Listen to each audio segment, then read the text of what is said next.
Indonesia burns. Who is to be held responsible? Those current riots that is breaking out in Jakarta and all across the powerful country of the Southeastern Asia, does it tell an underlying story of years and decades of corruption? What is the future for Indonesia? And what is likely to be the outcome of what seemed to be a minor display of displeasure that has broken out on all riot all across the nation? Please stay tuned as we look at the various issues that are arising from the current crisis in Indonesia.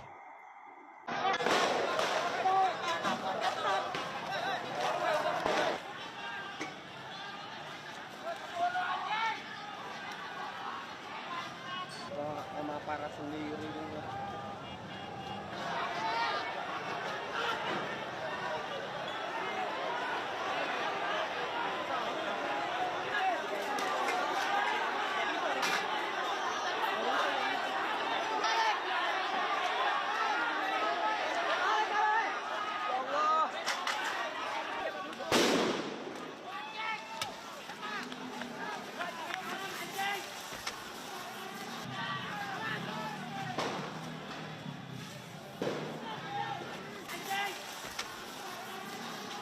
The people in Indonesia are protesting their government. Now, why would they do that? One of the reasons is because their taxes have gone up 250%.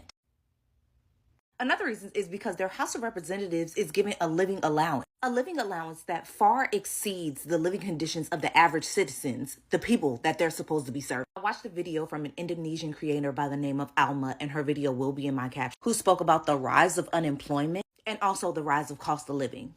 Sound familiar? So the people took to the streets in protests, and as a result of the police presence, the police unalived an innocent man who was a delivery driver and was not a part of the demonstration. Evan Cornelian was only 21 years old and was hit by a police van that not only rolled over him once, but twice. So this is what happened next, and feel free to put two and two together.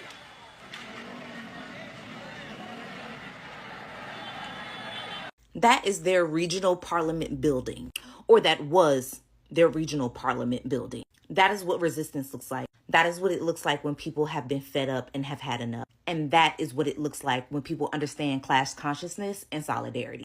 Please watch Alma's video in my caption all the way through, because they are censoring Indonesian creators by blocking them from going on TikTok Live and on Instagram. The narrative of what is happening in Indonesia is not just very far from what is happening in most African countries, where this beautiful nation has plummeted into a time of great economic hardship, strong political crisis, and instability across borderlines.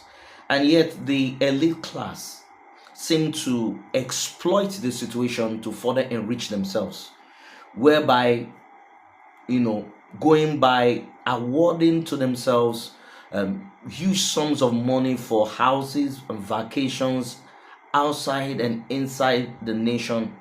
And so this came to light with a just $200,000 increase for members of the parliament, which was secretly being penned out to them individually. On hearing this, the students just could not understand the rationale behind the increase of the 200% increase in school fees. And so it began as a minor demonstration that had led to the taking of 3 lives. And just days ago, a young guy by the age of 21, who was just a delivery man, who was on a job to deliver something to someone probably on the street, was run over by a police armored truck. And so Indonesia case is a deep-rooted case of corruption. It's a deep-rooted case of negligence, a deep-rooted case of what we actually face as people in the African continent. Because when I look at what is happening in Indonesia, it's like what began as a joke, what we call the Arab Spring. It began with one unsettling issue, people getting to the point where they can't take it anymore. And as we speak, the place of parliament where the parliament sits is on fire. It's been burnt to ashes, and people have taken to the street en masses. Even though the president has come out to pacify the people that this packages, these provisions will be retracted, it will be taken back.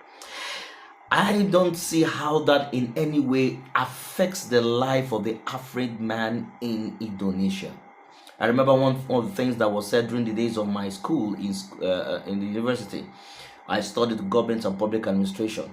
Karl Marx said that religion is the opium of the masses. And so many times these political elites, individuals exploit people, exploit the citizenry, exploit the individuals by throwing these rhetorics and using the religious front as a tool to pacify and to exploit the people. But for how long? Is there a hope that after this demonstration, Indonesia will return to peace? Or are we looking at a more larger picture of crises that are about to escalate? Are we possibly looking at a more larger issue of this little event, what we just call the little event, sparking into a major turnaround or radical transformation on the Asian plane? I'm your host, Gabriel Nkemakon. I'm Gabriel. I want to hear your thoughts. I want to know what your opinion is. And we'll be following the situations and the events that are happening in Jakarta and Indonesia on a day-to-day basis. So please, if you want to know what is going on and current updates, feel free to hit the subscription bell, hit the notification bell, so that when we put up new contents and information as regards to what is happening, you'll be the first to know.